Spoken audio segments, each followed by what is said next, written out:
From the birthplace of radio's greatest era, live from New York, it's Radio Night Live with Kevin McCullough. Wait, who? Kevin McCullough, let me start with you. Huh? The big dog, Kevin McCullough. And Kevin McCullough. No. Who? Nationally syndicated radio host and author of No He Can't. Who? Kevin McCullough? Kevin McCullough is a nationally syndicated radio host and author of No He Can't. What? Barack Obama's dismantling hope and change and CEO of Extreme Media. Oh. All right, welcome to Saturday night. Kevin McCullough, glad to have you with us. And I'm hacked off about something. You need to know, America, the scam is not over yet. If somebody has convinced you that it is, they have lied to you. If somebody has told you that life is back to normal, they are not telling you the truth. My very show is having to be produced tonight under false pretense. What do I mean by that? I have one producer who made a visit to a state, out of state. He lives in New York State, but he made a visit to another state. And the governor of New York, without any lawful authority, is just issuing these executive orders left and right. Now, I feel like saying you can't have coconut milk tonight. There, I put it in executive order, and we'll fine you money if you violate this. That's not what he did, by the way. Cuomo has this list of states that he doesn't like in particular, mostly red states. And he has given himself this rubric, this combination, this formula, this equation of some sort. That if a state falls into, he then adds it to this list and claims that he has the authority to fine you $2,000 if you don't abide by his wishes on regarding the states that are on that list. And here's what he said. If you visit these states, you have to stay self-quarantine for 14 days. How he's going to enforce this, I have no idea. But my employees, wanting to be honorable people, trying to do what is right, think that it is wiser to observe that unlawful executive order. So therefore, we have had to revert back to the remote production of this show for tonight. And friends, it's just part of the lousy pile of baloney that's being shoveled your way. If you were to take a survey at this very moment and somebody was to tell you how many, ask you this question, how many children do you believe have died due to COVID-19 in 2020's America? What would your answer be? More than 1,000? More than 100? There's been 129,000 people that have had COVID-19 attributed as their cause of death in 2020. I think maybe more than that now. Would you assume that 1,000 or more children had been killed by the virus? Would you have assumed at least 100 children had been killed by the virus? If you were just an observer of the media that you've seen all around you, all of the talking heads, all the television, all the hysterical members of the Church of Karen on social media, you know these types. These worried, anxiety-ridden tattletales that are running around, pulling their hair out, stomping their feet, saying we're killing Granny or we're killing their kids. I had this one mom go after me on Facebook this week, went on and on about this child that has been suffering with symptoms for 108 days. And she said, we don't know enough about this virus. Look, this child, she picked one example. This child has gone on for 108 days. And look at the misery that this child is living through. You know what happened when you went and you looked and you read the actual story of the child that had suffered with these symptoms? And they are awful symptoms. And I feel very badly for the family. In the fourth paragraph of the very story, it says the child tested negative for COVID. Friends, you are being shoveled the biggest pile of baloney, and it's just getting thicker and thicker. If you go to the CDC website tonight, if you look at it now, you will find that the CDC, Centers for Disease Control, which is supposedly tracking every death in America, supposedly, you will find that there are 3 children that they say have died with COVID-19 positive test results. But in none of those 3 cases, not a single one, as of tonight, as we're sitting here talking, not a single one has been relegated to COVID-19 as either the primary cause or the sole cause. In fact, the classification on the CDC site doesn't even list it as a contributing factor to the deaths of the 3 kids. In Texas, they're wringing their hands tonight. Oh, my goodness, they had 130 people die of COVID, supposedly, yesterday. Oh, but did you know in the state of Texas, 542 people die every single day? And the average wasn't above normal yesterday. But they had 132 people die of COVID. The panic, the distraction, the untruths, they're not reporting deaths anymore. They're reporting new cases. And as they go about doing this, friends, they are designed, their intention to do it is to scare you into paralysis so that you don't live your life, so that we don't return to normal. New case confirmations are skyrocketing. They're supposed to. The amount of testing that we're doing is shattering every record on planet Earth. More people are being tested by the day. And let me just lay this little tidbit on top of all of it. I had not 1, but 3 sources confirmed to me last night, a Friday evening, not working. This information was sent to me by sources that I trust, that in multiple states, they have begun to count those who have tested positive for COVID antibodies as confirmed new cases of COVID-19. Now, what do you think that does? That's the testing equivalent of double dipping. If you're testing positive for the antibodies, you've either already had it and it passed, or you never even knew you had it. But you don't currently have it. You can't currently have it and also have the antibodies. You have the virus or the antibodies. Now, why would they do this? Well, we need to ask that question, and we deserve to get answers for it. But friends, this game, this shell game that these politicians and these bureaucrats in these government entrenched offices, they are not taking your well-being into account. And for every one of you Karens that's getting on Facebook and pointing your digital finger in my face saying, you're trying to kill my kid, go read your actual stories. Do your actual research. Right now, we have treatments that are effective by the dozen. The plasma, the remdesivir, the hydroxychloroquine, which, thank you very much, this microphone was responsible for bringing to the president's attention and eventually the nation's. You've got vaccine development underway, which I think is contributing to the problem.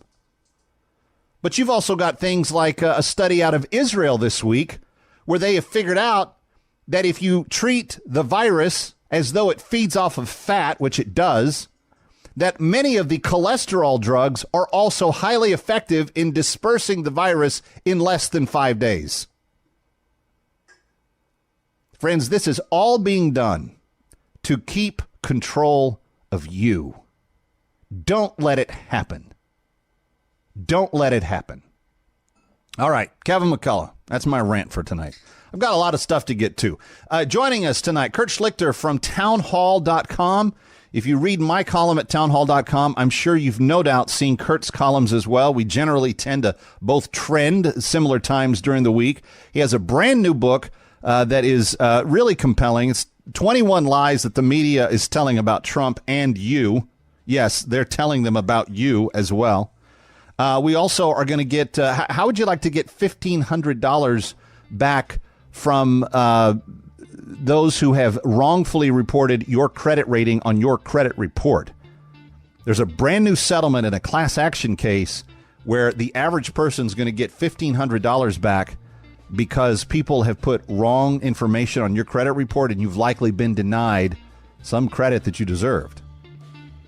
All right, we'll get to that. And then in the Ladies' Lounge, a whole packed hour. We've got Nicole Malliotakis, Kristin Tate, Kaeley Triller, and Kelsey Bolar in hour number 2. You're not going to want to miss a single moment of this broadcast. Kevin McCullough, the most important and the most listened to weekend broadcast in all of America. And thank you, Talkers Magazine, for the 10th year in a row recognizing us as one of the Heavy 100, the most important talk show hosts in the country. We were honored to be included for our 10th year. That's a personal best for us. All right, coming right back from New York. Don't go anywhere.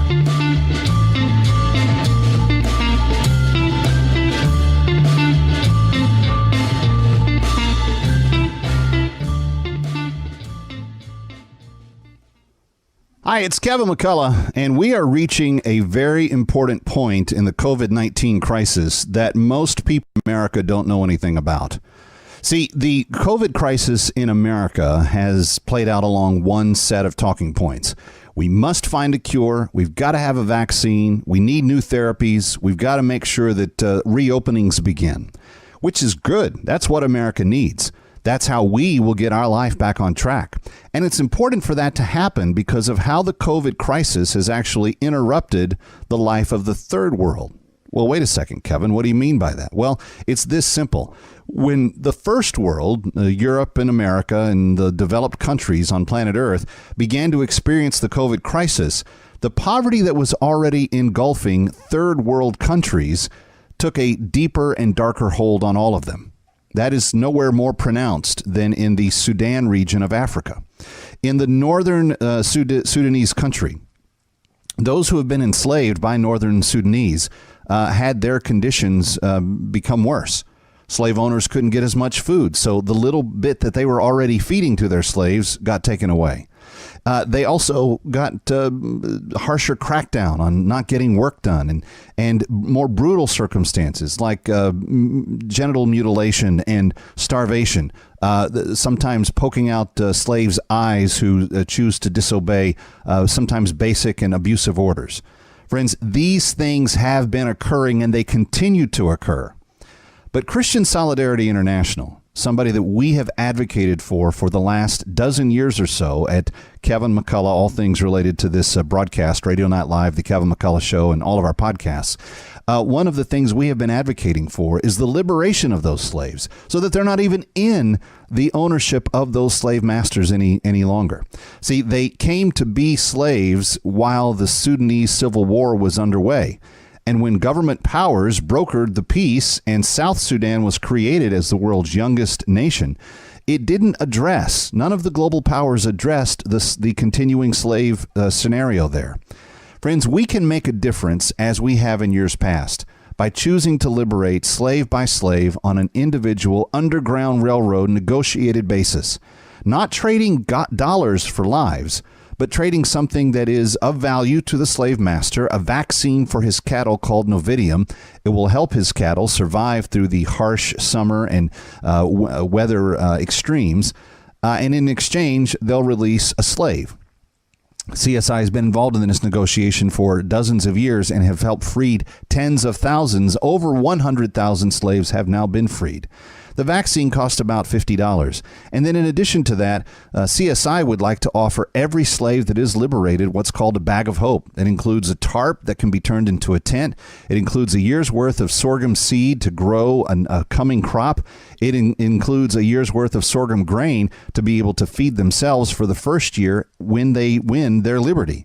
Friends, you can make a life for a slave know that freedom by just giving that gift of $250. They also get a she-goat to help produce some income for the family and gardening tools to help them on their way. It is a wonderful, wonderful way to help someone who has been ravaged by the COVID-19 crisis. Would you help free a slave right now? 888-342-1010 is the number. 888-342-1010.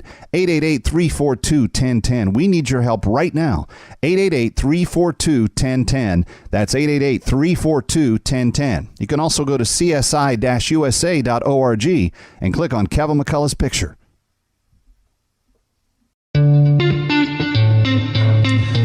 right, Kevin McCullough, glad to have you with us. What if someone told you that there are 21 major lies that the media has been pushing at you about the president, and oh, by the way, they all imply something about you as well? Would you believe them? I know in New York we have a difficult journey to trod here because, you know, the media is based here, and many of us don't know a lot of other people that believe exactly the way we do, and yet that's one of the reasons why I love being here, because it's one of the best places to have these kinds of conversations. But Kurt Schlichter, columnist at Town Hall, longtime trial lawyer and retired Army infantry colonel who's active in the reserves, and someone that commands great respect in his following online, has written this brand new book that tackles this question, the 21 biggest lies about Donald Trump and you. It is published by our friends at Regnery. And Kurt, welcome to Kevin McCullough Radio for the first time. Thank you, Kevin. It's it's about time. I've known about you for a while. I was like, I want to get on this guy's show. No, I appreciate that. Work out till now. Yeah, when anybody says to me that they've been reading me since they started at Town Hall, I'm like, okay, this person has really been around a while. Because, oh yeah, you annoy me because often you trend higher than I do. Well, I'm a very competitive guy. I'm an LA trial lawyer. Okay. And so you get in there and you write some great stuff and people love it. As long as the truth gets out, man, that's what it's about. Got to keep me sharp. So let me ask you this. You now practice law, but you were 27 years in the infantry. What do you find compelling about your life now that's different than when you were in uniform? Well, look, I was active in reserve, so I spent probably 5-6 years of it active.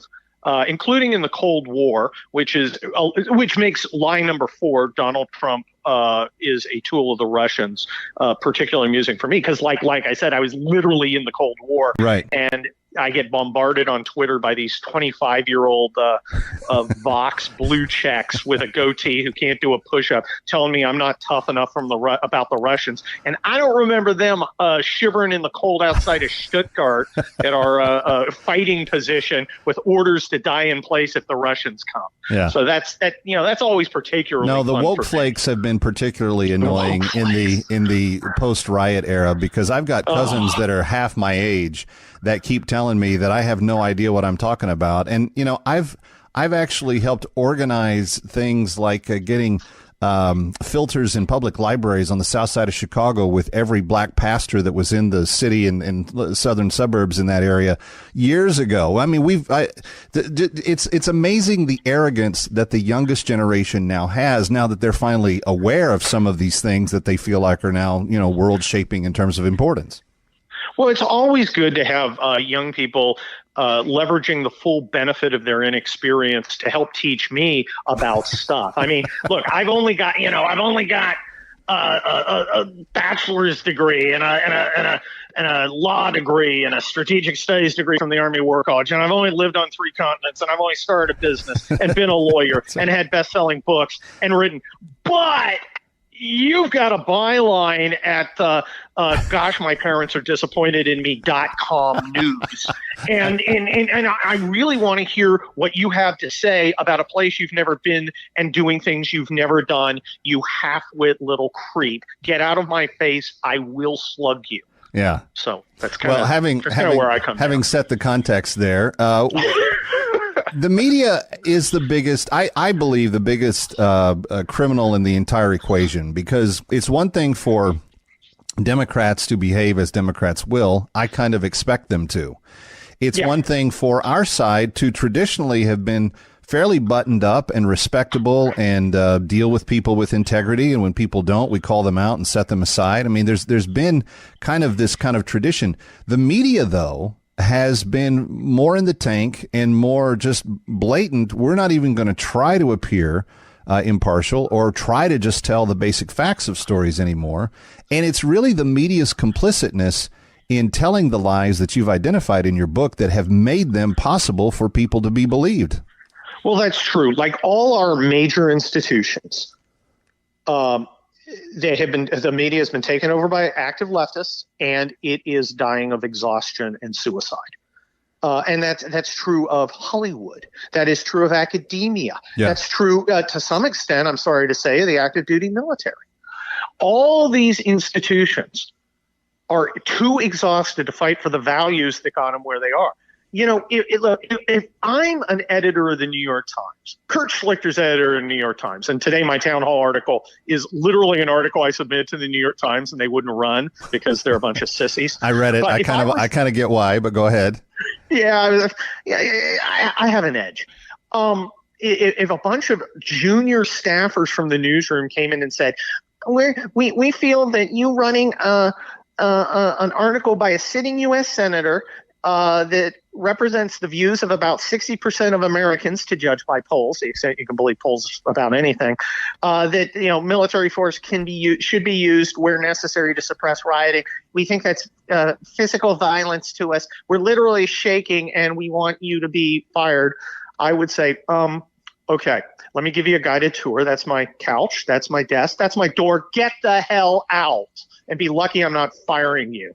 And if you ever come and tell me again what I am and am not going to do, that will be your last day here at the New York Times. Get out. The power of no, Kevin, must be unleashed. I don't understand why anyone is afraid of these glass-jawed little weasels. They can't even do a push-up. Well, tell them no. You have intersectionality, normative racism, and blah, blah, blah. No, get away from me. You're an idiot. But there's been plenty of telling people no that don't agree or look like or fall into the shadow of what they want to go along with. So nobody that wants to go to church can actually meet. Our congregation is actually going to pull all 4 of our campuses together. We're going to have 4,000 people at church this coming Sunday, which is going to be kind of cool. We're going to do it on a baseball stadium's field, but we're going to get together. But there's been other riots and protests and other things getting together for the last 3 weeks that nobody seemed to be concerned about. Well, that's true. My church, and of course it's a California church, so I always wear my Hawaiian shirt. Well, I'm not allowed to do that. That's Boogaloo Boys. No, I always wear my good cargo shorts. Oh, there you go. But they have decided, because it's fairly close packed, that they're going to do stuff by distance. That's their choice. We didn't wait for a government. We made that choice as a community, and that's our choice. But now we've got Governor Gavin Newsom. I guess Cuomo's worse, but he's pretty bad. We're trying to keep. It's a coin flip at this point, as far as I'm concerned. It's a coin flip, but he's saying, well, you can't go to church and sing, but you can go out and protest because I believe in science, and science teaches us that wokeness provides immunity to a pathogen. We're speaking with Kurt Schlichter. The book is 21 of the Biggest Lies about Trump and you, and it's brand new today by Regnery Publishing, our good sister organization that does great work. And every one of them, friends, is something that you're gonna, if you can't at least chuckle at the title of the chapter, you're gonna reading the substance of them will make you angry, but at least you understand where this is coming from. He's actually poking fun at all of these, woke flakes. I've been using that word for the last week or so. Word. Yeah, it's so perfect for those little, for my cousins that are half my age. Stay with us. It's Radio Night Live.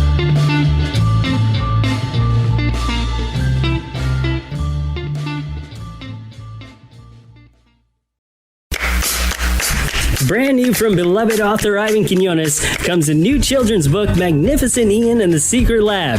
Available now in paperback or Kindle from the Amazon Marketplace. One satisfied parent said, "The story is quite intriguing. The way it develops leaves you waiting for the next adventure. Magnificent Ian is such a fun book. I would highly recommend it for children grades 2 through 5. Another said, "I barely got the book out of the package and my son immediately grabbed it and ran off to read it." In Magnificent Ian and the Secret Lab, Ian finds a secret lab in the middle of an active volcanic island, run by a crazy scientist who tasks him with widening a secret tunnel. There's suspense, action, adventure, and a lesson about integrity. Available now on the Amazon Marketplace and the Amazon Kindle store. Magnificent Ian and the Secret Lab from author Ivan Quinones in paperback and Kindle form. Get your copy today. Magnificent Ian and the Secret Lab. Balance of Nature. I haven't heard any negative feedback from any of my patients who've been taking the product. I look at Balance of Nature and I look what it's doing for me as I've started taking it, and for the patients that I have that are taking it, it's been phenomenal. In my practice, I was getting to the point where I couldn't have the strength to see that many patients anymore, and I was introduced to the fruits and veggies. Just slowly, my strength started to come back, and it was because of the good nutrition. I can't say enough good for Balance of Nature and what it's done for me. I recommend it to everybody. Don't wait to see what getting over 10 servings of whole fruits and vegetables can do for you.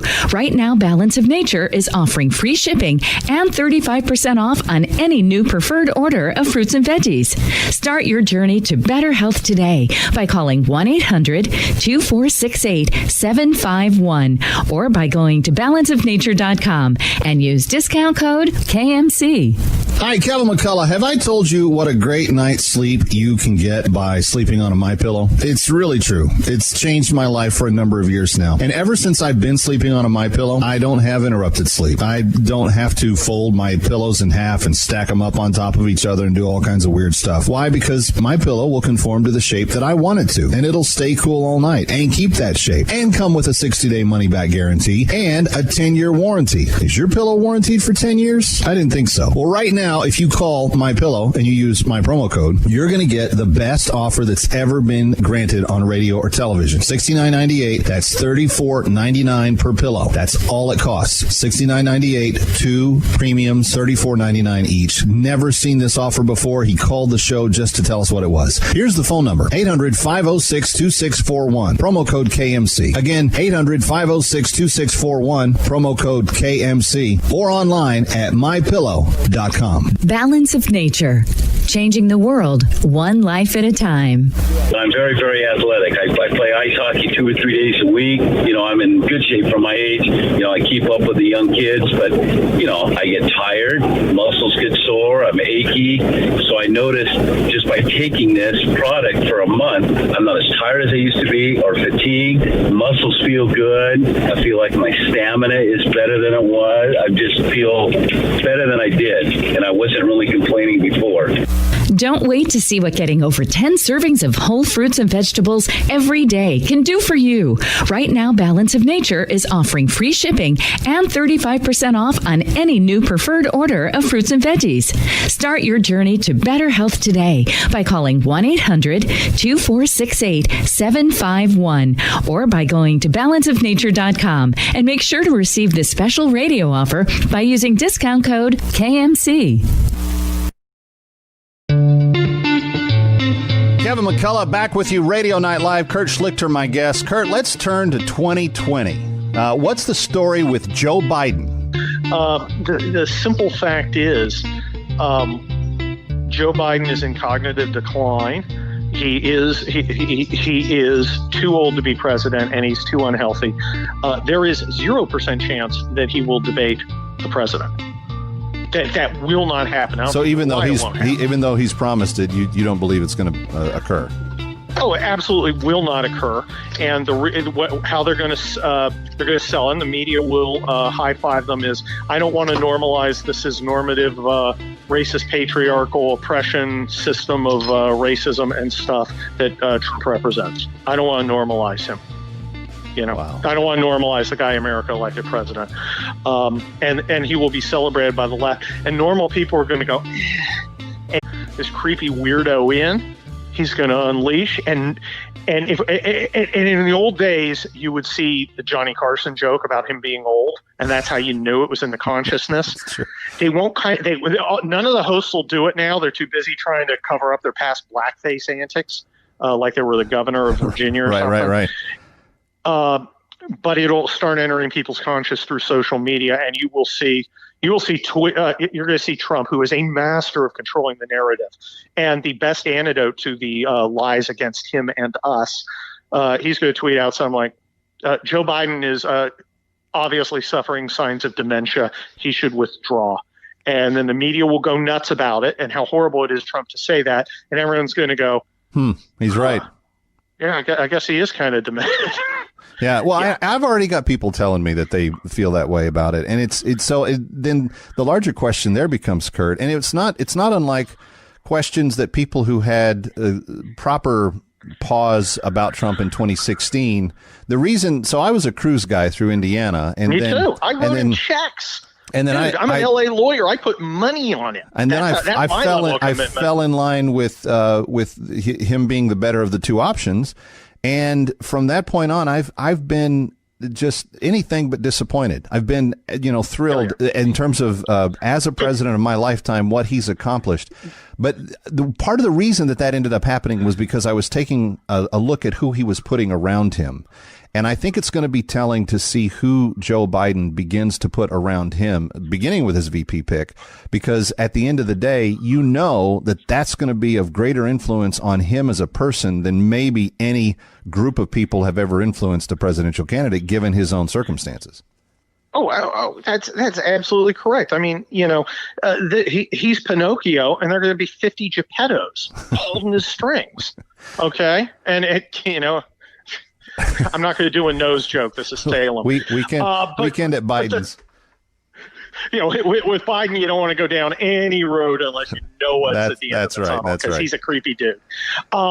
The bottom line is he's not going to be president. Somebody else is going to be, some group of leftists is going to be president. He's going to be a figurehead, and an empty figurehead at that. So I think I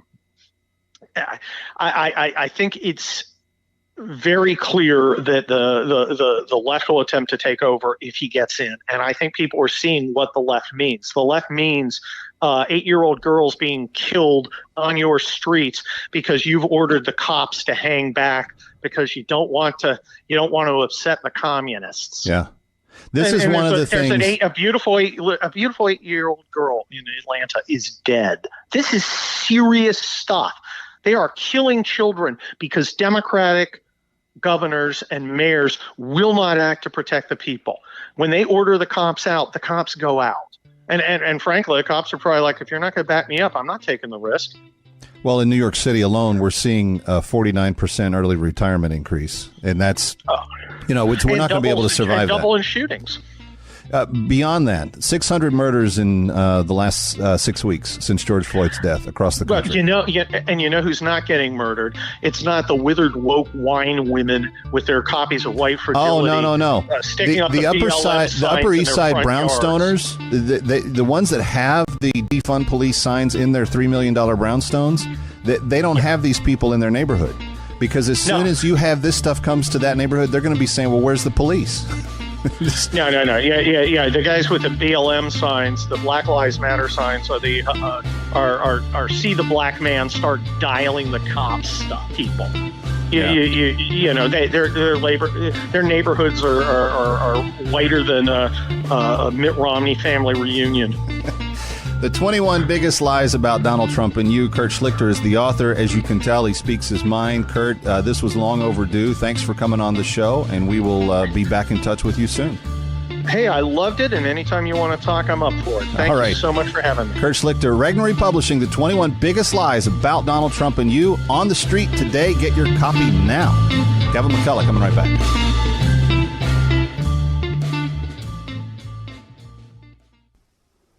Hi, it's Kevin McCullough, and we are reaching a very important point in the COVID-19 crisis that most people in America don't know anything about. See, the COVID crisis in America has played out along one set of talking points. We must find a cure. We've got to have a vaccine. We need new therapies. We've got to make sure that reopenings begin, which is good. That's what America needs. That's how we will get our life back on track.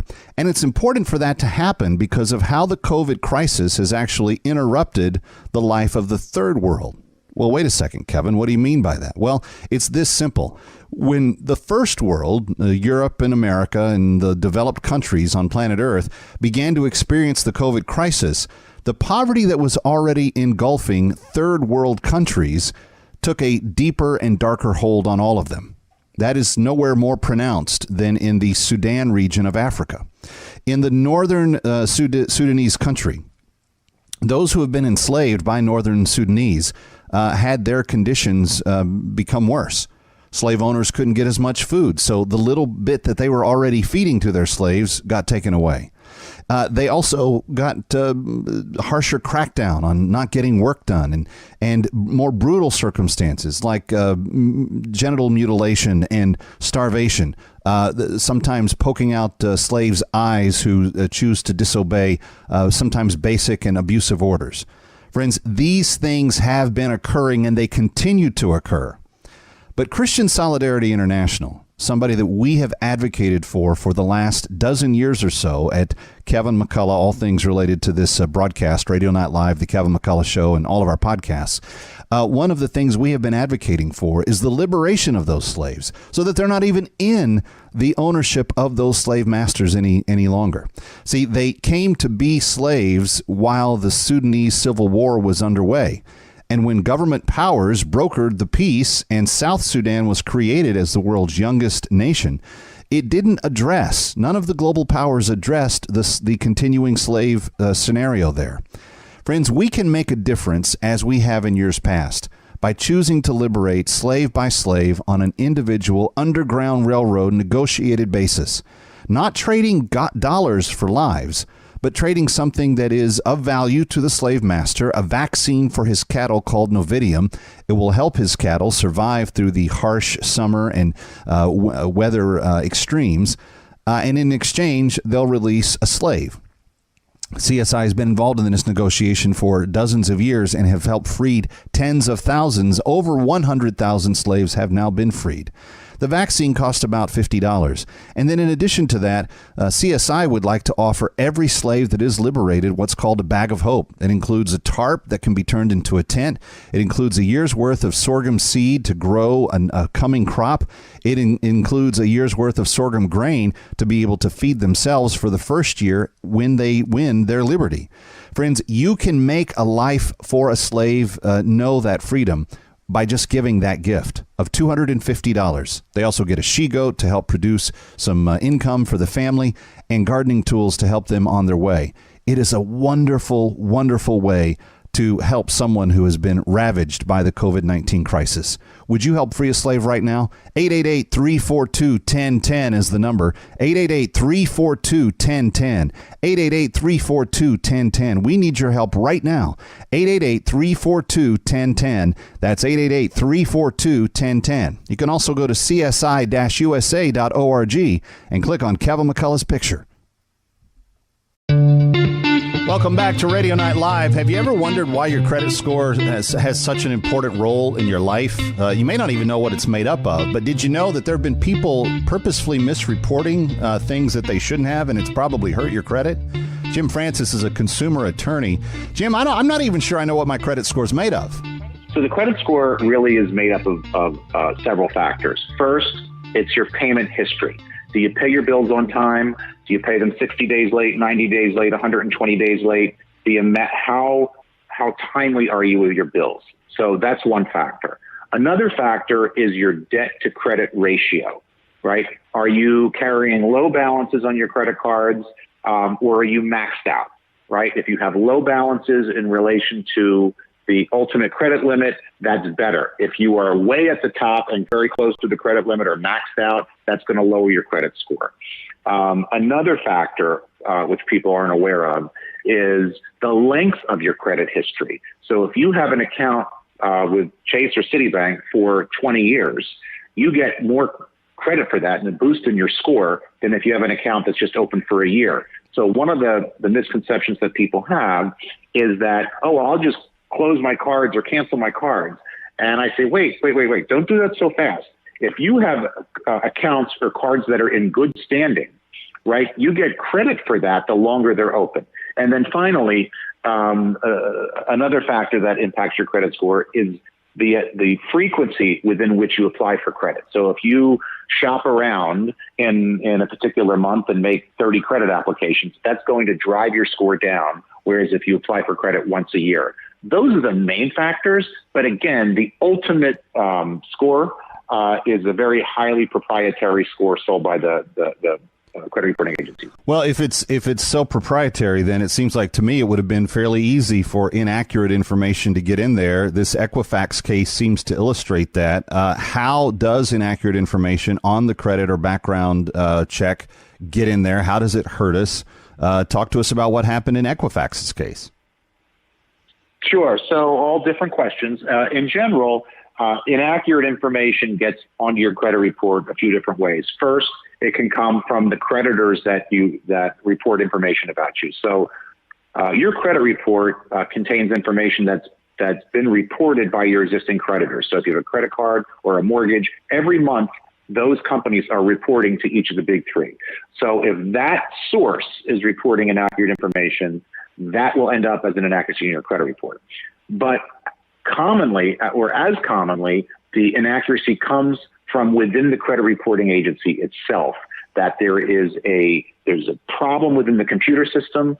There is a linkage between consumers who have no relation to each other, so that consumer A's credit gets mixed up with consumer B's credit. Consumer B pays their bills on time. Consumer A doesn't. Consumer B applies for credit. And that person's information gets on the credit report, drives down their score, and prevents them from getting credit.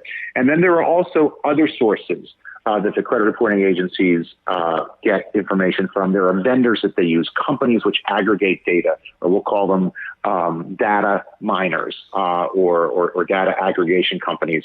So those are the three main sources that the CRAs get their information from. And if it's inaccurate in any of those sources, then it's going to be on your credit report, and it's going to be inaccurate. In this case, in the Equifax case at issue here, Equifax is reporting inaccurate public record information. And public record information really means two things: a tax lien or a judgment, right? Okay. A tax lien could be the IRS places a lien on you, or a state taxing municipality places a lien on you, or a judgment. Somebody sues you and gets a judgment against you, or a credit card company sues you for unpaid balances, gets a judgment against you.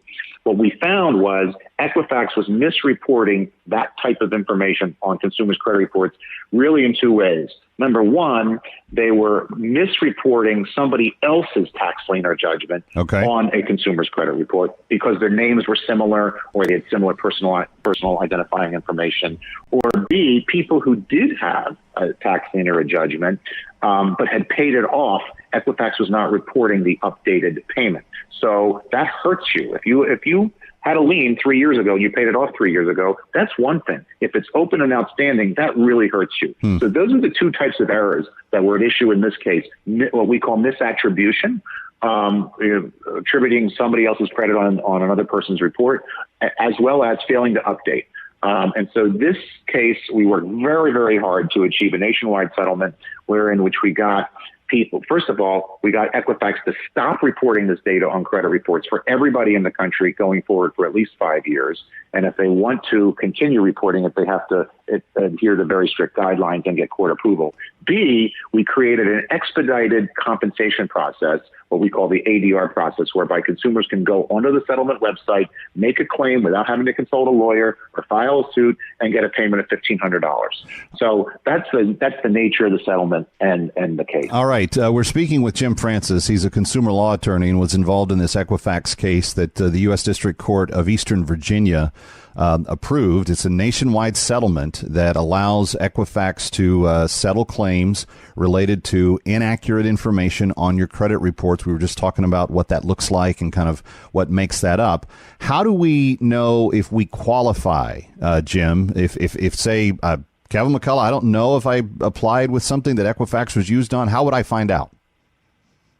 Well, you want to go to the main website, EquifaxPublicRecordSettlement.com, which spells out all the details and who's involved. Again, EquifaxPublicRecordSettlement.com. It's all there. But I will tell you, sometimes you're going to know, right? Because you will have applied for credit and gotten denied because of a judgment or a tax lien that didn't belong to you, or one that did belong to you, but it wasn't reported in an updated way. So that's one way that you would know. If you have an Equifax credit report, look at it, see whether the information's there. It will not be there if you pull now because, again, part of the settlement, we got all of that information deleted from credit reports going forward. And then if you still have questions and neither one of those scenarios helps you, go onto the settlement website and it will walk you through whether you were impacted and what you need to do to make a claim. All right. Equifax Public Record Settlement. An award-winning short URL, Jim. You guys really did yourself there. Equifax Public Record Settlement. All one word, friends. Equifax is EQUIFAX, Equifax, publicrecordsettlement.com. EquifaxPublicRecordSettlement.com. Find out if you qualify. It could be $1,500 that's coming to you from this settlement, and that would go a long way to helping you with something in this current economy, I'm sure. Hey, Jim Francis, thanks for your great work, and thanks for being with us today. Hey, Kevin, thanks for having me. I enjoyed it. Again, EquifaxPublicRecordSettlement.com, EquifaxPublicRecordSettlement.com. Hope that helps. Coming on back, it's Kevin McCullough Radio.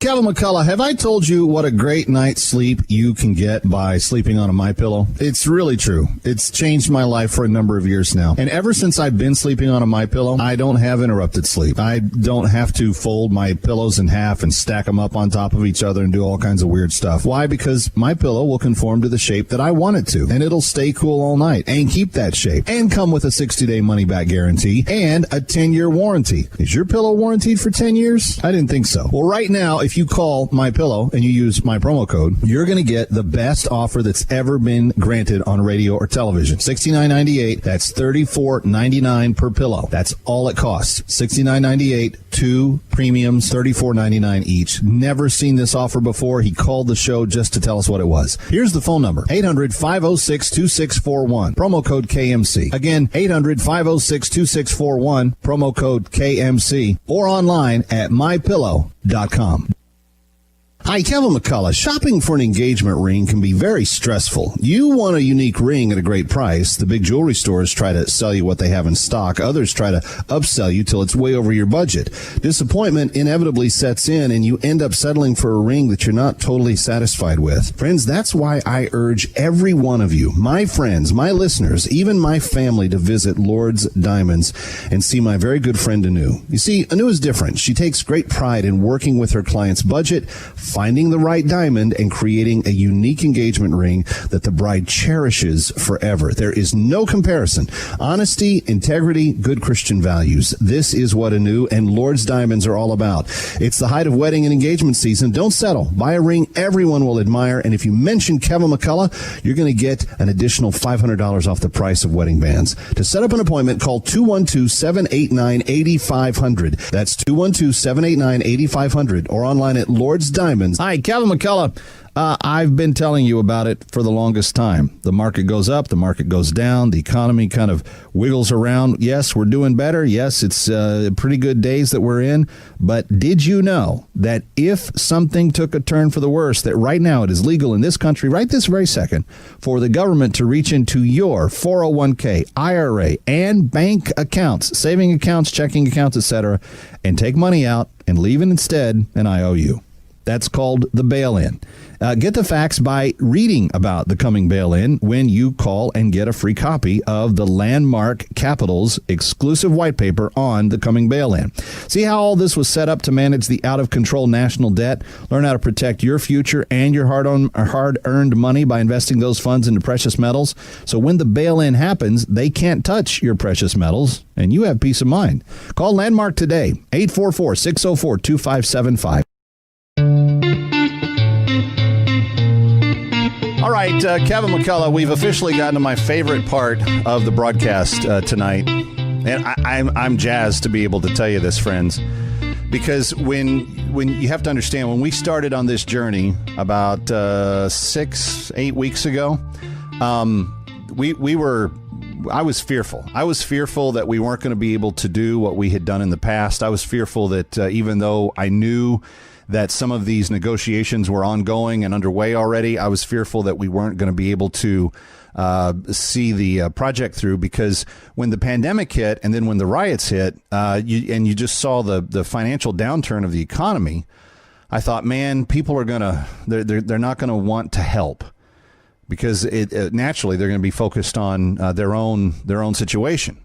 And what am I talking about? Well, here at Radio Night Live, for the third year in a row this spring, we have been on a very ardent journey to do something amazing, and that is to liberate actual human slaves. Our partner in all of this is Christian Solidarity International, and they do a phenomenal job. They have, in the Sudan region, they have been negotiating and getting slaves liberated for since about 3 years before the Sudanese civil war ended. And the way it works is really simple. For $250, we can purchase a cattle vaccine that the slave masters in northern Sudan deem as more valuable than the life of their slave. These slaves were taken as wrongful fruits of war between the North and the South. These are jihadists that hold them, but we have Arab retrievers that do the negotiations, that convince them into letting the slave go. We trade the vaccine for the slave. The slave gets returned to South Sudan, where their family is at, where they have the protection of the government, where they are not going to be re-enslaved. And the liberation and the reunion and all of that is just an amazing thing. And we've been telling you about it here on this broadcast for the last 3 years. Well, our goal was to undertake and understand that there were 96 slaves that we had identified. And you have to send the retriever up into the north. He has to kind of penetrate the defenses of some of the encampments and the settlements where the slaves are owned and the slave owners live. And then in a very underground railroad kind of way, they go and retrieve them and bring them back. Well, we knew of 96 that could be liberated. Friends, we have enough to liberate 83 of them. We are only 13 away from releasing all 96 that were on the list. Here's the phone number, 888-342-1010. If you've been intending to, this is the time to do it. 888-342-1010. $250 will liberate one. I need 13 of you to say, yeah, we'll do one. And if you can do more than one, and several of you have, this year we have a record number of people that have done 2 slaves, and that's just amazing as well. 888-342-1010, but we are 13 slaves away from getting all 96 of this spring's goal liberated. 888-342-1010. You can do $25 a month for 10 months. You can do $125 a month for 2 months, or a one-time gift of $250. Our family has chosen to do 4 this year. I hope that you will stand with us. Please, 888-342-1010, 888-342-1010, 888-342-1010. We are so close. I can almost taste the freedom. Can you? 888-342-1010.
1, 2, 3.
From the birthplace of radio's greatest era, live from New York, it's Radio Night Live with Kevin McCullough. Wait, who? Kevin McCullough, let me start with you. Huh? The big dog, Kevin McCullough. And Kevin McCullough. No, who? Nationally syndicated radio host and author of No He Can't. Who? Kevin McCullough? Kevin McCullough is a nationally syndicated radio host and author of No He Can't. What? Barack Obama's dismantling hope and change and CEO of Extreme Media. Oh. All right, Kevin McCullough, welcoming you into hour number 2 of Radio Night Live, the big production every weekend. We love taking these 2 hours and just blasting America's airwaves across Biz TV and 300-plus radio stations and just saying, hey, here's some common sense. Deal with it. And it is a joy to have you with us. We always open up the Ladies' Lounge in hour number 2. And tonight, what a lineup we have. Kelsey, Bolar, Kaeley, Triller, Kristin B. Tate, and Nicole Malliotakis. Now, if you can't be happy with those foursome, you're just not going to be, because 4 of the smartest, most beautiful ladies on planet Earth, and they're here to help your brain work better. Anyway, this last week, friend, if you've noticed at all from the national media, if you live outside the New York tri-state area, we've had some real problems. For a big city that used to be the safest big city on planet Earth, we have descended into the pit of hell. And we have people that are loading up baseball bats and getting ready to tee off on cops as they do unity marches across the Brooklyn Bridge. It was really astounding to watch. The top cop, Chief of Department, Terrence Moynihan, was one of those that was injured. Thank goodness he's okay. But Nicole Malliotakis was there. She's going to join me in a second. But first, here's how one of the NYPD detectives described the melee. This type of behavior is unacceptable. Nobody would want that on their worst enemy or their kid. These are the people who go out there and protect life and property so that we could go around. I think sometimes when they take a poll, they're talking to the wrong people. They need to talk to the family members who have people who were murdered, people who were robbed, people who were assaulted. That's a very fired up NYPD detective Dr. Curtis Odom, who appeared on Fox News to respond to the incident that really should have there should be a massive headache being given the mayor of New York City today. Sadly, I think he just called his security detail together and went to the gym in Park Slope and got his workout on. But really, he should be quaking. He should be saying, what is happening to my city and how come it's falling apart at the very seams right in front of our eyes? How can, after 30 years of being the safest big city on planet Earth, has it come under my leadership that it's turned into the toilet cesspool that it has turned into of violence and crime in just 7 weeks? In just 7 weeks since George Floyd's murder, what has happened to this city by way of this mayor and the leadership of this city, city council included, is embarrassing. I have people calling me saying, Kev, we were going to come to New York this summer. We wanted to see, we've never been. We wanted to see the greatest city on earth. We're not coming. It's too dangerous. Friends, this is a problem. Tourism down, problem. People don't feel safe going from one part of the city to another, problem. And when you have an open attack on the police themselves, when, as we will find out from my first guest today, they were just there to say we are unified and we are going to fight for the people of New York. It's an awful reality that we are dealing with today. Kevin McCullough, glad to have you with us. We've got a very busy show. Dr. Douglas Howard's going to be with us. We've got Congressman Chris Smith from New Jersey, who has been blackballed by China. He'll tell us why this has occurred.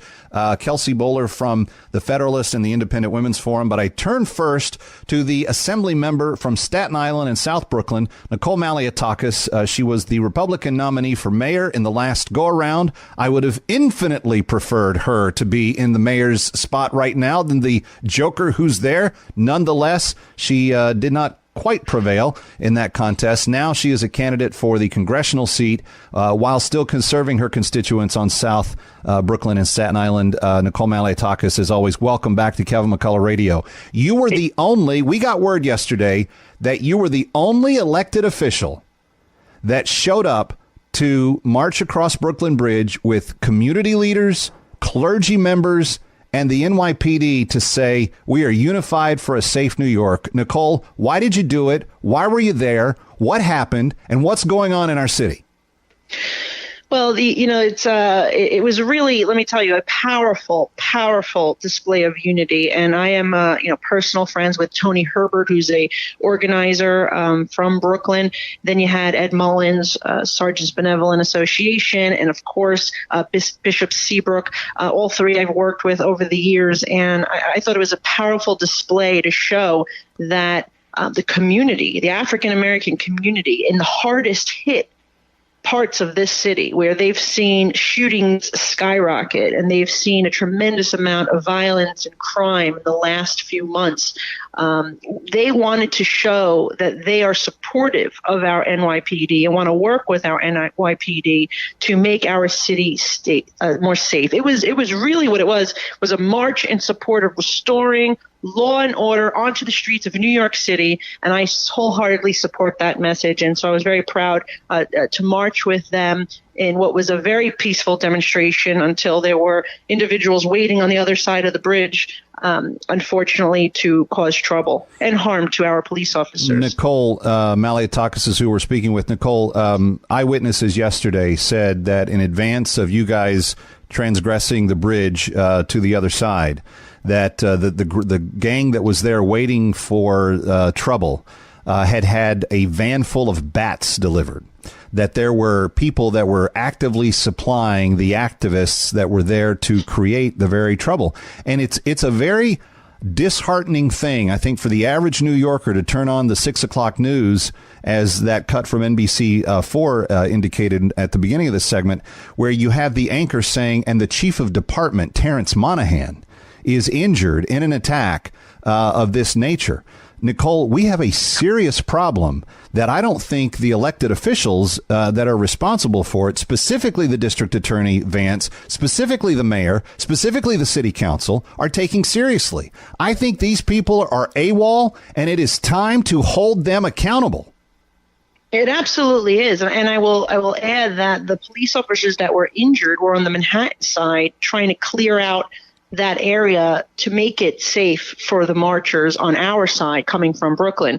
And they were willing to do that, and they got hurt doing that, protecting those who were intending to peacefully march and did peacefully march, regardless. And think about this. We had all races, all religions, various ethnicities, and the police officers, that's what they do. Yeah. That's what they do. They put themselves in harm's way to protect us, and we should be forever grateful to that, and show the appreciation by ensuring that, you know, we have their back now, particularly during a time where they're being faced with horrendous anti-police rhetoric, horrible policies coming out of City Hall and Albany, and of course these attacks that in no way can be justified and in no way should be anything but condemned.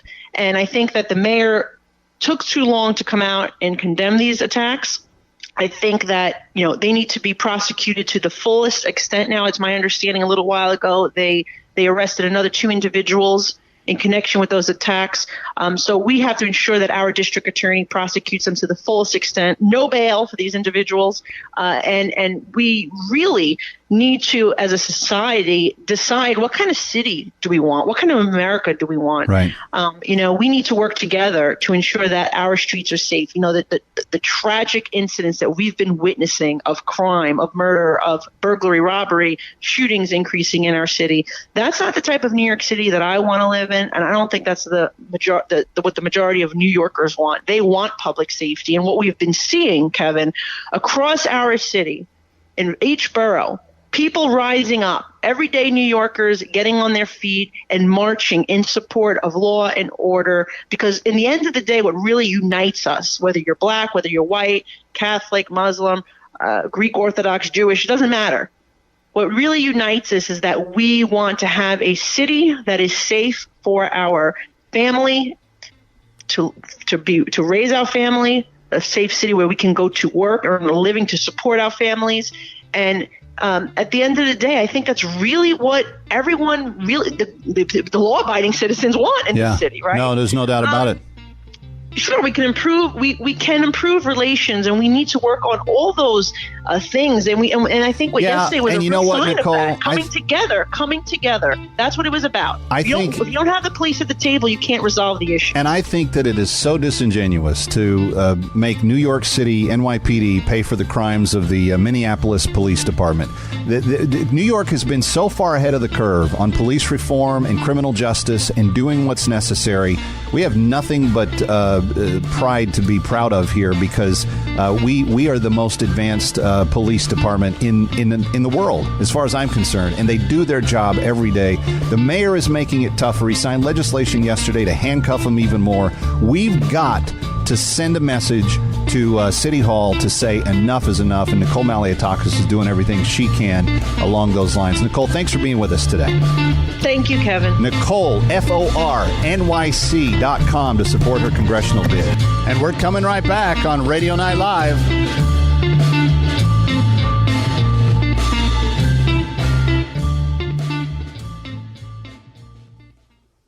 Hi, it's Kevin McCullough, and we are reaching a very important point in the COVID-19 crisis that most people in America don't know anything about.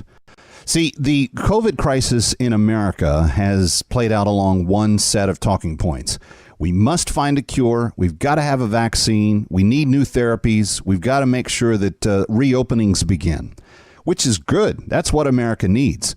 That's how we will get our life back on track. And it's important for that to happen because of how the COVID crisis has actually interrupted the life of the third world. Well, wait a second, Kevin. What do you mean by that? Well, it's this simple. When the first world, Europe and America and the developed countries on planet Earth began to experience the COVID crisis, the poverty that was already engulfing third world countries took a deeper and darker hold on all of them.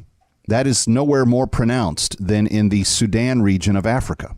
In the northern Sudanese country, those who have been enslaved by northern Sudanese had their conditions become worse. Slave owners couldn't get as much food, so the little bit that they were already feeding to their slaves got taken away. They also got harsher crackdown on not getting work done and more brutal circumstances like genital mutilation and starvation, sometimes poking out slaves' eyes who choose to disobey sometimes basic and abusive orders. Friends, these things have been occurring and they continue to occur. But Christian Solidarity International, somebody that we have advocated for the last dozen years or so at Kevin McCullough, all things related to this broadcast, Radio Night Live, The Kevin McCullough Show, and all of our podcasts. One of the things we have been advocating for is the liberation of those slaves so that they're not even in the ownership of those slave masters any longer. See, they came to be slaves while the Sudanese Civil War was underway. And when government powers brokered the peace and South Sudan was created as the world's youngest nation, it didn't address, none of the global powers addressed the continuing slave scenario there. Friends, we can make a difference as we have in years past by choosing to liberate slave by slave on an individual underground railroad negotiated basis, not trading dollars for lives, but trading something that is of value to the slave master, a vaccine for his cattle called Novidium. It will help his cattle survive through the harsh summer and weather extremes. And in exchange, they'll release a slave. CSI has been involved in this negotiation for dozens of years and have helped freed tens of thousands. Over 100,000 slaves have now been freed. The vaccine cost about $50. And then in addition to that, CSI would like to offer every slave that is liberated what's called a bag of hope. It includes a tarp that can be turned into a tent. It includes a year's worth of sorghum seed to grow a coming crop. It includes a year's worth of sorghum grain to be able to feed themselves for the first year when they win their liberty. Friends, you can make a life for a slave know that freedom by just giving that gift of $250. They also get a she-goat to help produce some income for the family and gardening tools to help them on their way. It is a wonderful, wonderful way to help someone who has been ravaged by the COVID-19 crisis. Would you help free a slave right now? 888-342-1010 is the number. 888-342-1010. 888-342-1010. We need your help right now. 888-342-1010. That's 888-342-1010. You can also go to csi-usa.org and click on Kevin McCullough's picture. All right, Kevin McCullough, glad to have you back with us. Yes, due to the idiot Governor Cuomo and the idiot Governor Murphy and the wrongful grab of power that they have taken upon themselves, we're having to go back into virtual production of the show, at least for this week. But Kevin McCullough, glad to have you with us and thankful to get to be with you for Radio Night Live, wherever you may be. Now, I want you to take a listen to two of the most recent mayors from my city, New York. This is de Blasio and Giuliani. Good news is not reported. This is one of the things I will go to my grave asking. That unit, I started that unit. It was originally called the Street Crime Unit. They're the people who straightened out Times Square for me. They're the people who straightened out Harlem and Bedford-Stuyvesant. And their expertise was taking guns from people because gun control is meaningless, right? Bad people don't control their guns. Man, what a contrast of two mayors. There's Tweedledum. Why isn't anybody telling the good news that's coming out of... I'm sorry, de Blasio. Where is the good news? I think what we just talked about in the last segment, you know, civil rights leaders, African-American community leaders saying, by the way, what I've said for weeks, that they don't want the police to be abolished. They want more engagement. They want more safe neighborhoods. Anyway, and then Giuliani there, the second soundbite. And, of course, he knows the value of the anti-crime unit. He's the one that started it, and that was where all of this started getting cleaned up 30-plus years ago. It is not the hellscape that it has turned into recently. Kevin McCullough, glad to have you with us. Often turn to Kristin B. Tate, best-selling author of amazing books. She's going to be hosting new podcasts coming soon, and she's got a column in The Hill just about every Sunday, and she rejoins us on Wednesdays here at Kevin McCullough Radio. Kristin, let me get your reaction to this news today that African-American leaders in New York City are the ones leading the charge to ask the mayor and the NYPD to bring back the anti-crime unit that they disbanded about 6 weeks ago in the aftermath of the George Floyd shootings. Well, it makes perfect sense, Kevin, because the people who are getting most hurt by the police being taken off the streets are, of course, the most vulnerable in New York City, many of which are African-American communities where, you have low incomes and citizens who are more vulnerable, and they want police on the streets to keep their families safe. It's really the upper middle class and upper class white liberals who are pushing to remove the police because they don't care. I mean, they can afford to live in a gated community, or they can afford their own security. They're not vulnerable. But the people who are being impacted by this are the law-abiding families who live in high-crime areas. Yeah. And it's been weekend after weekend now that we have seen double-digit murder statistics and numbers in New York City. It's unacceptable.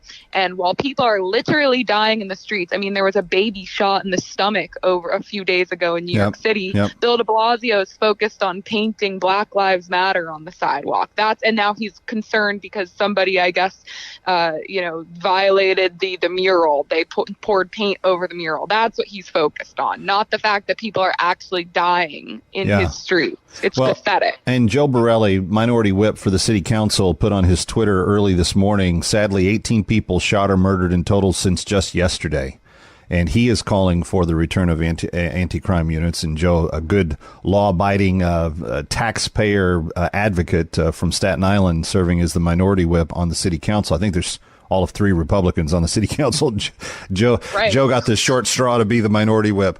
But one more thing on this is that, with the cops, if they're going to bring cops back, if they're going to bring units like this back, you need to staff those units. And unfortunately, the left has made being a police officer so difficult. They have shamed these people. They have made it so dangerous that I got to tell you, Kevin, I'm concerned about the future of the NYPD, of these different units. I'm concerned that they're going to be able to staff these units with high quality candidates because of the way the left has just beaten down the morale among the ranks of cops across the country. That's my next concern. That is not misplaced, Kristin. We've been talking to union heads and former commissioners every day on this show for the last couple of weeks, and every one of them says the same thing. Morale at an all-time low. 49% are filing for early retirement.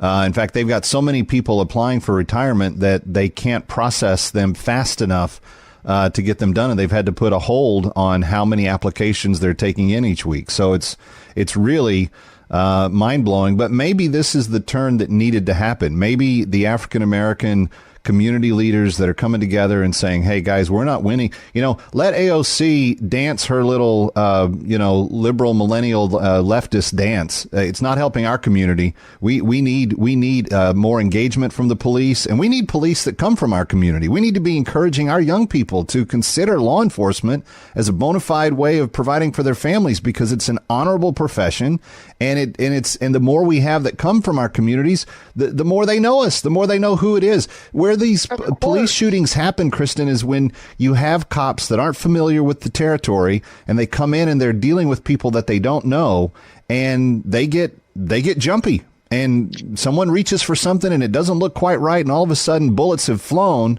and sometimes we have things happen that we didn't want to have happen. So we've got limited time. Let me move to this other story. I'd love to get your take on this. A new battleground poll in Pennsylvania by the Monmouth polling group.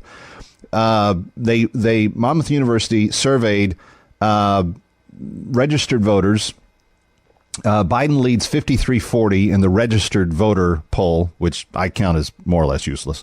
But in the follow-up question to that, who Pennsylvanians believe will win the state, it's an almost even draw. And when asked why they think it is, there is an overwhelming number of people that are saying there's a secret pool of likely Trump voters that are not showing up in the polls. Your reaction to this? Of course there are. I mean, the left has shamed being a Trump supporter so much that many folks don't even want to tell pollsters if they're voting for Trump. So there's absolutely a large number of people who are silent, and they may not say anything now, but on voting day, you better believe they're going to go pull the lever for Donald Trump. Having said that, though, Kevin, I am seriously concerned about this election. We cannot get comfortable. Trump needs to fight to win. This is not going to be easy. There are a lot of signs beyond just polls that Joe Biden is doing very well in the states that really matter, that could decide this election. So Trump needs to work really hard if he's going to win. And unfortunately, I think his current campaign manager is not as strong as the people he had around him back in 2016. He's off message at times. I thought that speech he gave at Mount Rushmore was fantastic. We need to see more of that from Trump. Didn't we get a glimpse of him? Didn't we get a glimpse of that guy yesterday in the Rose Garden again? We did, but it needs to be consistent. He's got to hammer home these points. This is what voters want to hear. This is what we want. That is the Trump we need to see. And they've got to hold Joe Biden's feet to the fire. They can't let him weasel his way out of this debate, because Joe Biden has no reason to go debate right now. It's all downsides for him. But the American people deserve to see these two candidates on a stage duking it out. That is where Trump would shine. So we can't let Joe Biden try to avoid that. Well, and by Joe Biden, you mean everyone around Joe Biden, because I'm not sure Joe Biden's aware of what day of the week it is or what state he's in. Anyway, Kristin B. Tate, read her in The Hill, follow her on Twitter, watch her on Fox. She's doing a great job. And coming soon, a podcast will be able to tell you more about it in the days to come. Kristin, always a pleasure to have you. Thank you, Kevin. Always a pleasure. Radio Night Live.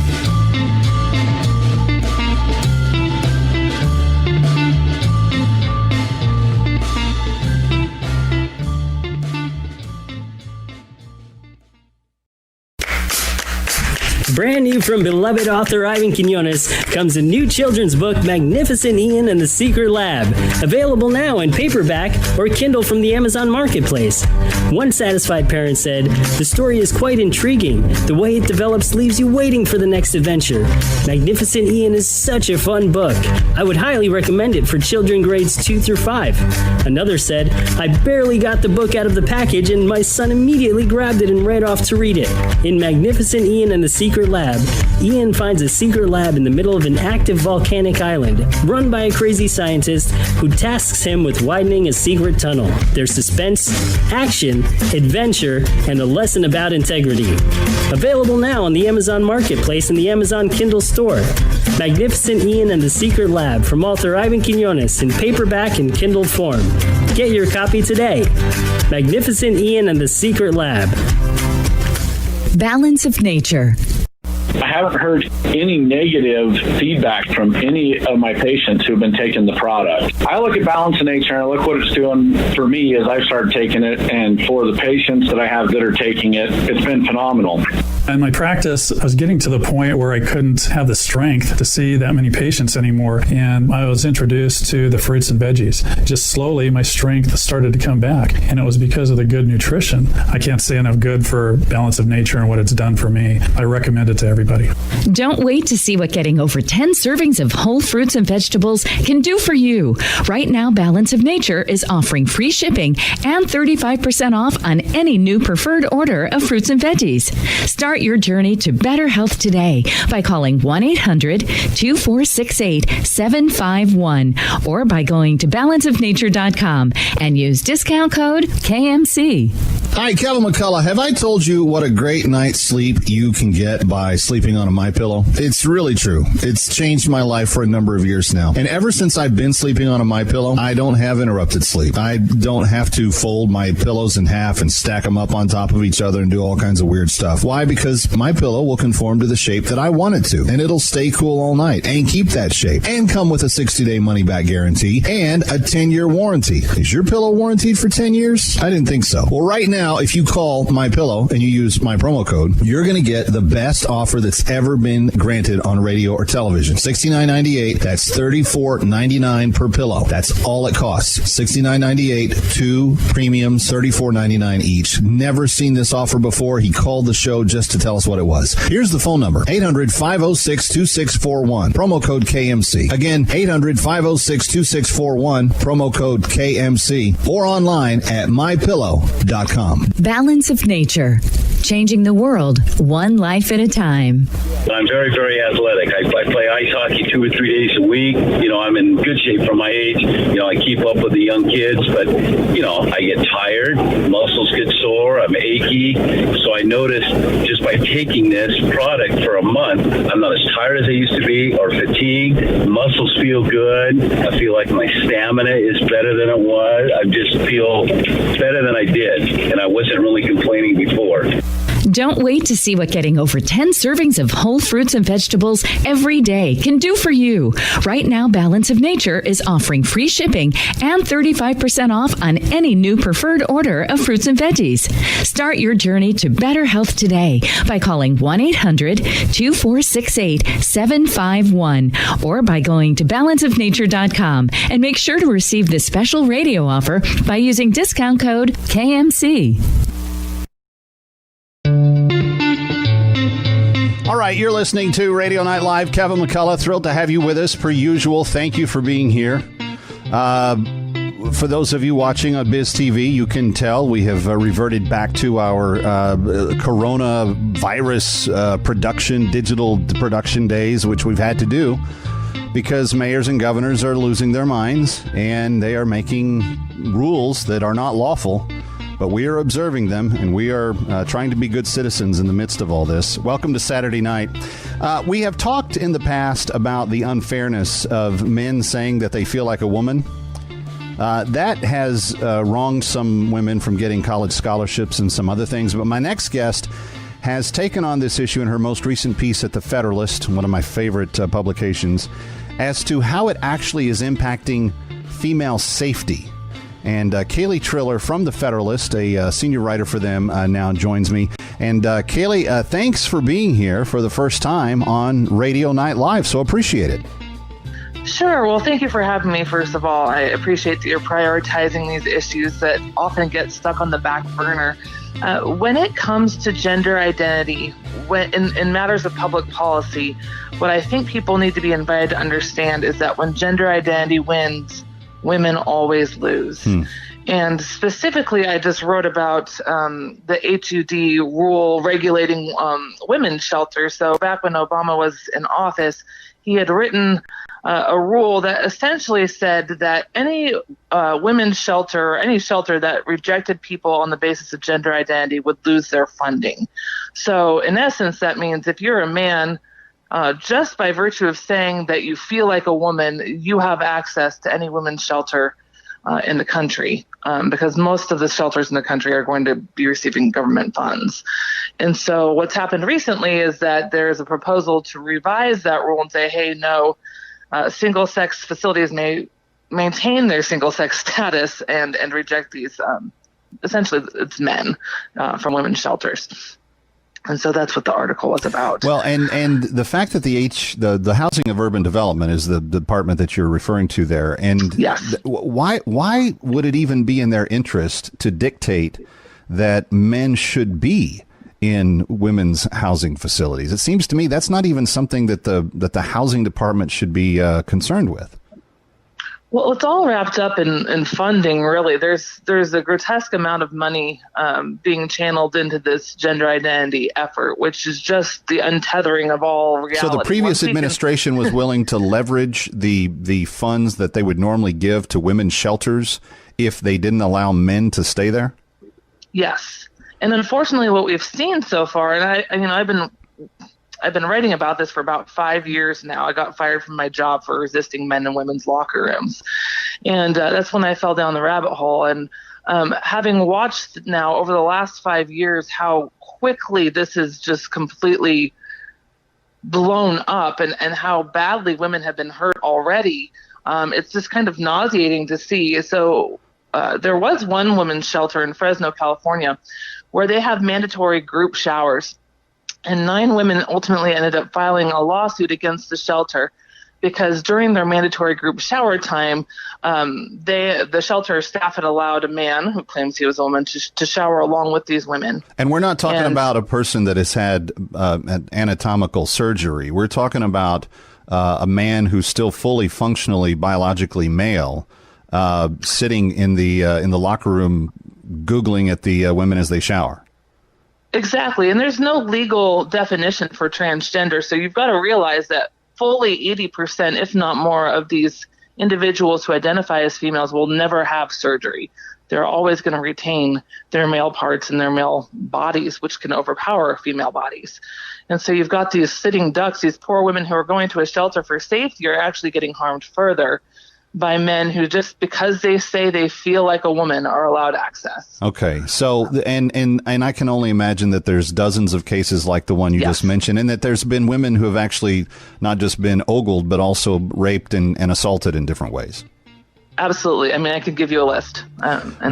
Let's assume that that's the case. Where does this sit with the Housing and Urban Development Department now, given that the Trump administration has been more proactive than in kind of responding back to the Obama years? Of course. So early this month, they proposed a rule change, and the rule change would not disallow men from being allowed access, but it does give shelters protections if they decided to rule based on sex rather than gender identity. So it's a really kind of common sense policy that says, hey, if you're a woman's shelter, you don't need to accommodate men based on their feelings about their gender. Have shelters adopted the option yet? Not that I know of. I mean, it's so early. This is early July that this just happened, so I'm not quite sure what's gone. Well, Kaeley, keep us posted on that, because again, we're concerned about the welfare of women, not just the advantages that biological males are getting, and we want to make sure that we fight the good fight every single day. It's what we do. I'm Kevin McCullough. Read my column tomorrow at townhall.com, but stick around. More Radio Night Live ahead.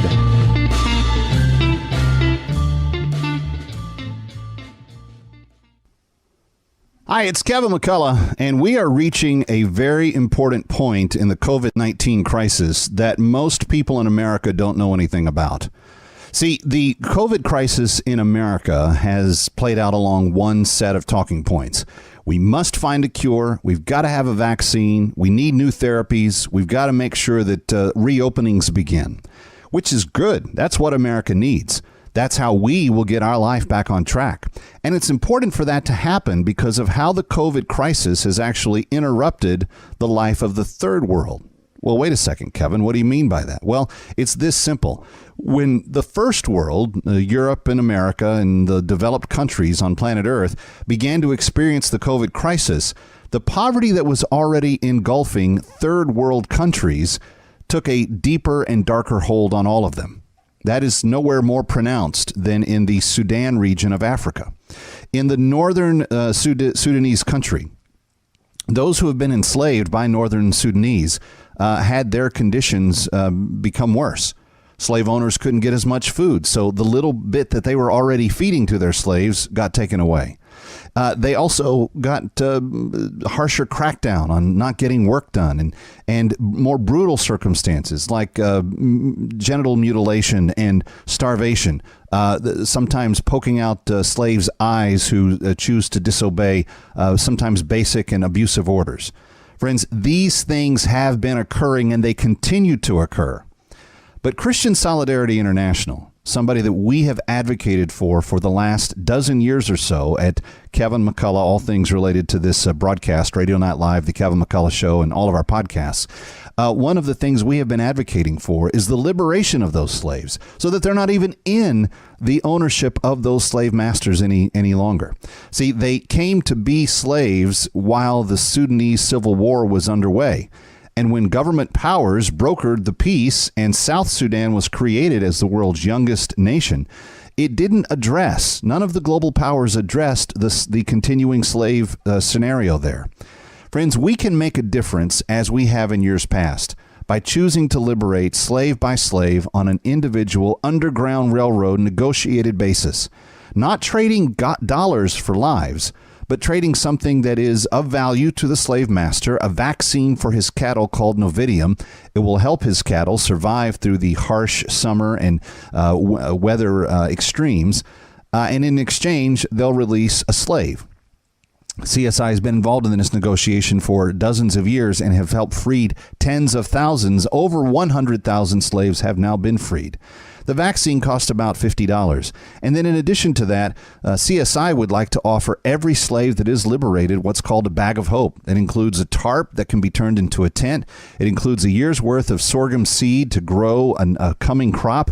It includes a year's worth of sorghum grain to be able to feed themselves for the first year when they win their liberty.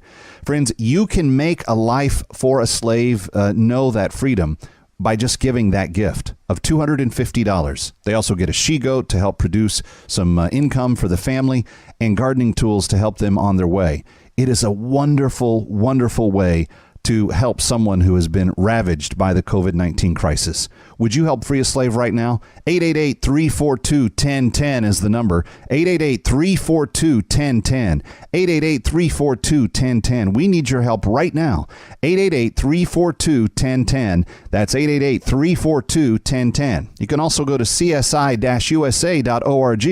and click on Kevin McCullough's picture. You're listening to Radio Night Live, brought to you in part by the Christian Solidarity International. One of the biggest cyber attacks on the social network. It believes hackers accessed its internal systems after targeting Twitter employees. Yesterday, fake messages appeared on the Twitter accounts of dozens of celebrities, politicians, and billionaires. Yep, not me, though. There were no fake Twitter posts by me. In fact, I didn't even know that the service had been interrupted for check marks until I read something like from Michelle Malkin or somebody. Anyway, but Twitter did have a little bit of a rough bump yesterday, and it's not evidently the first time that this has happened to the big social media giant. We're going to talk about this and that National Museum of African American History and Culture stuff that came out yesterday. Blatant racism in some of the language of that with Kelsey Bolar. She is the strategic analyst for the Independent Women's Forum, and she's also a contributor to several places, including the Daily Signal and the Federalist. And she's with us on Thursdays here at Kevin McCullough Radio. Kelsey, it's always a pleasure to have you. Thanks for being here. Did you get your Twitter interrupted yesterday? You're a blue checker, aren't you?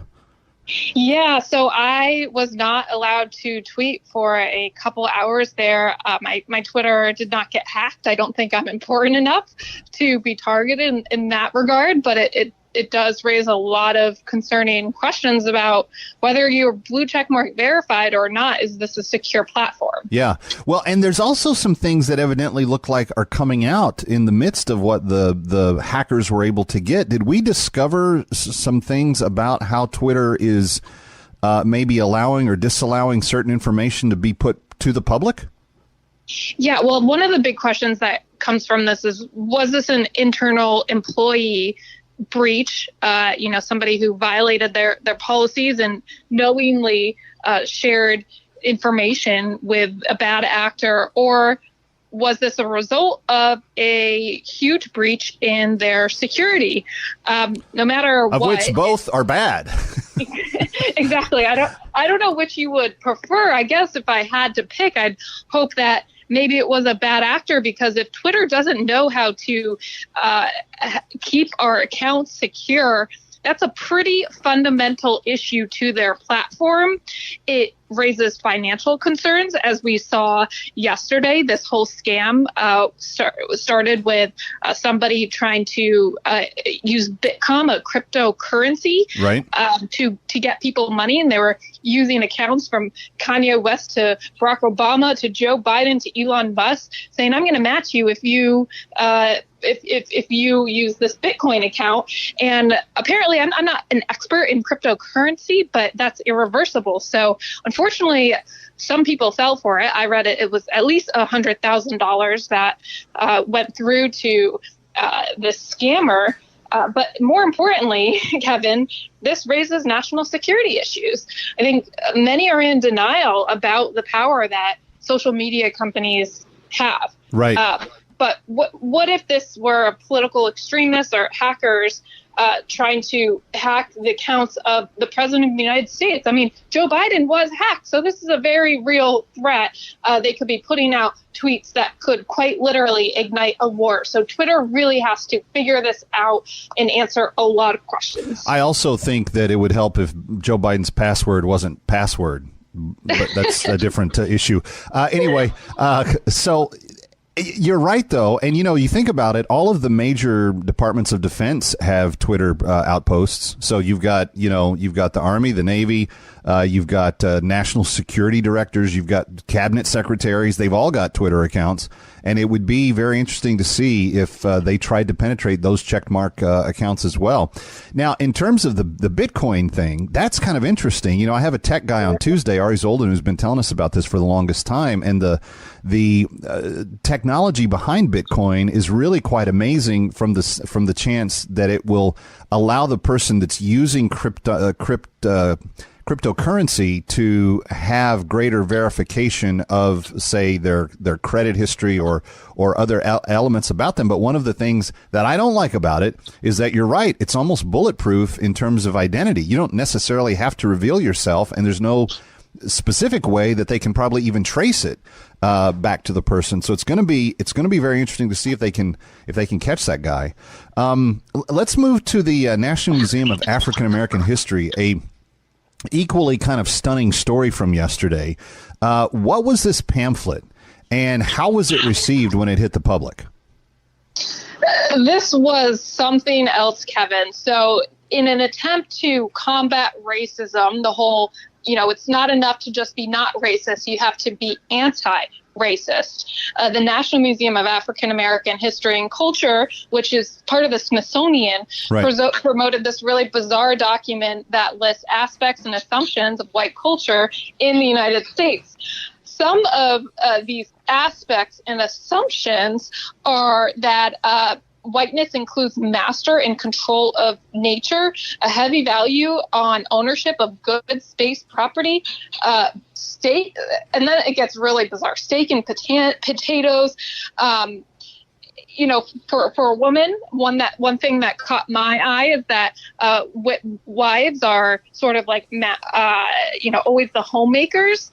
The assumption that they stay at home, and then also that children the assumption that white people believe that each child should have their own bedroom. So these are very, I guess, like stereotypical ideas that obviously are not true, as is the problem with every stereotype. There are, always examples of ways that it's not true. And with this, I think instead of combating racism, it actually does the opposite. I think it's actually racist. Exactly. It is making assumptions about white people. This is really troubling, Kelsey, on a couple of levels. One, the late Senator Daniel Moynihan from New York, who was a Democrat and fairly liberal one for most of his time in public office, authored a study about the breakdown of the African-American family. This was years ago before he passed. And the number one most important thing to the success of black children in the things that they looked at was whether or not that child had a mother and a father. And this, you follow this through to current sociologists today, they'll tell you the same thing, that part of the reason you have, particularly in neighborhoods where people of color are the predominant population, where you have fatherlessness as a way of life and as kind of the norm, you have greater incidence of crime and drug addiction and gang affiliation and all kinds of things that just skyrocket. In this pamphlet, it actually says that a sign of, quote, whiteness is the idea of traditional marriage and family. And I just think whoever, and it's very similar language, by the way, to Black Lives Matter. But I think I was just going to point that out. Kelsey, appreciate your time. Thanks for being here. Thank you, Kevin. Radio Night Live continues.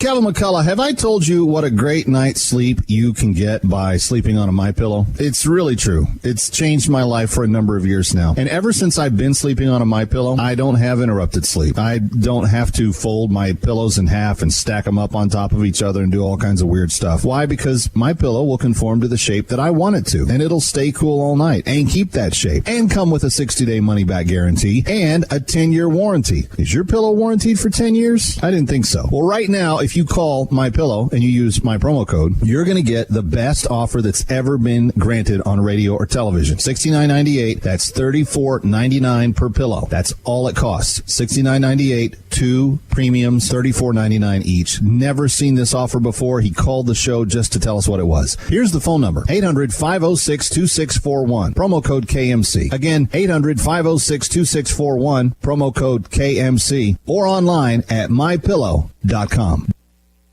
Hi, Kevin McCullough. Shopping for an engagement ring can be very stressful. You want a unique ring at a great price. The big jewelry stores try to sell you what they have in stock. Others try to upsell you till it's way over your budget. Disappointment inevitably sets in, and you end up settling for a ring that you're not totally satisfied with. Friends, that's why I urge every one of you, my friends, my listeners, even my family, to visit Lord's Diamonds and see my very good friend Anu. You see, Anu is different. She takes great pride in working with her client's budget, finding the right diamond, and creating a unique engagement ring that the bride cherishes forever. There is no comparison.